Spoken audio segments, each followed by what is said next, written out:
He was literally almost food. He was in a meat market in Asia. That's silly. You don't need two hands. We're gonna show you why you don't put your flooring under kitchen cabinets. Today on Jones Knows. It's so beautiful, you and me. We meant to be in the great outdoors, forever free. Hi, my name is Tim. I'm a flooring and stair contractor, and today we're at one of our projects where we're going to show you how to fix some water damage flooring. We're going to show you how to take a floor up, how to put it back together. So without any further ado, let's hit it. Let's meet today's client. His name is Asia. He is from Asia. He likes long walks, lots of food. Rescued from a meat market in Asia, thus the name Asia. And he came from the Big Dog Ranch. Wow, so we're out at a water damage bamboo floor. You see that water damage? Look at that. It is actually bubbling. Look at that. It's actually separating. Unfortunately, the floor is in a kitchen and it goes under this island here. So this is a perfect example of why we don't put flooring under kitchen cabinets. If you have to do a repair, you have a leak, you have an expansion problem, whatever it is going to be really difficult to get that flooring out. In our case here, they had the sink leak, and now there's mold growing under the cabinets. The countertop goes all the way to the floor. It's waterfalled to the floor. Now we can cut that floor around the cabinets to get that floor out, but we can't get all the floor underneath of it because of the way the countertop's set up.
Open joint over there.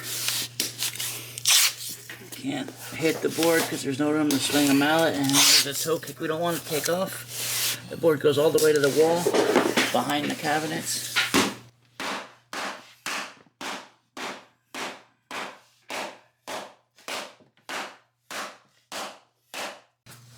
It worked. Taping the boards together. We're able to tap the board, we can swing with the mallet, and it pulled the other board with it. That's a cool hack.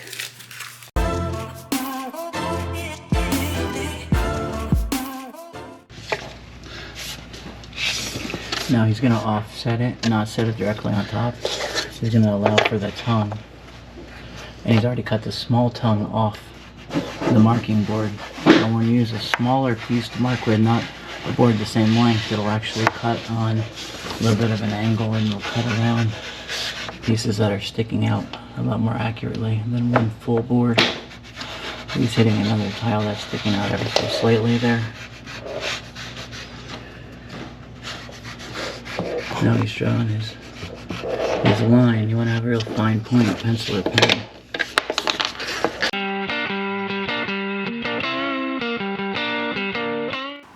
20-degree angle.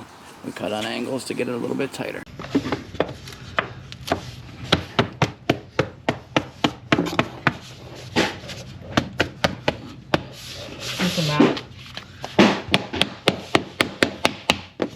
Wow, that's some good stuff there.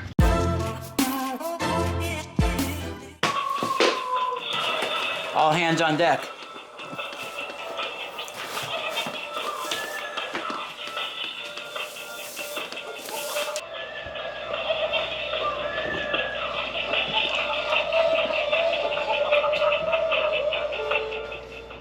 That's silly.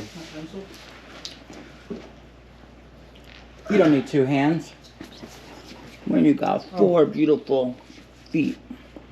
So here we go.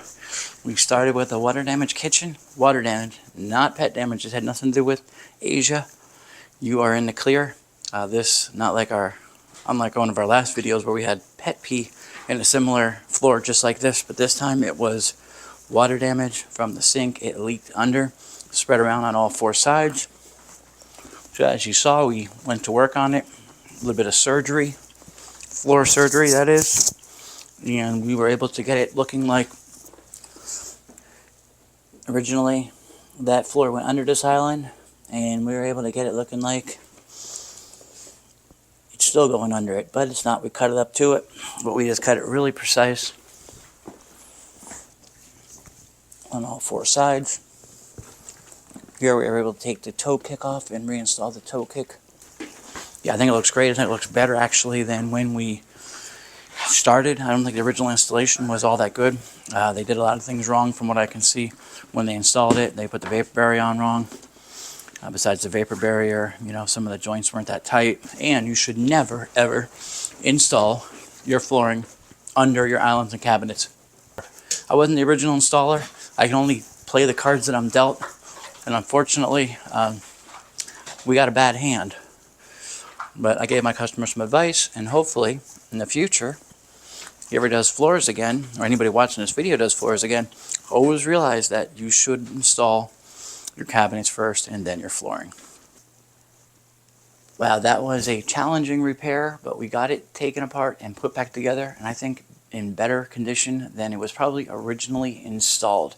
Now, one of the keys, and I hope that you take from this video, one of the things I really hope you take from this video is the fact that you really should not install flooring under kitchen cabinets. Down the road, if you ever have to repair like this, it makes for a lot more work. And I think we had some joints throughout the house that were even opening and separating because this floor could not breathe and expand properly. So definitely, if you don't have to, do not install kitchen cabinets on top of your flooring. If you enjoyed this video, be sure to check out all of our other content. We have lots of great videos on repairs just like this, as well as wood floor installation, vinyl floor installation, laminate floor installation, staircases, and we even have some videos on my Bernedoodle puppy who's amazing.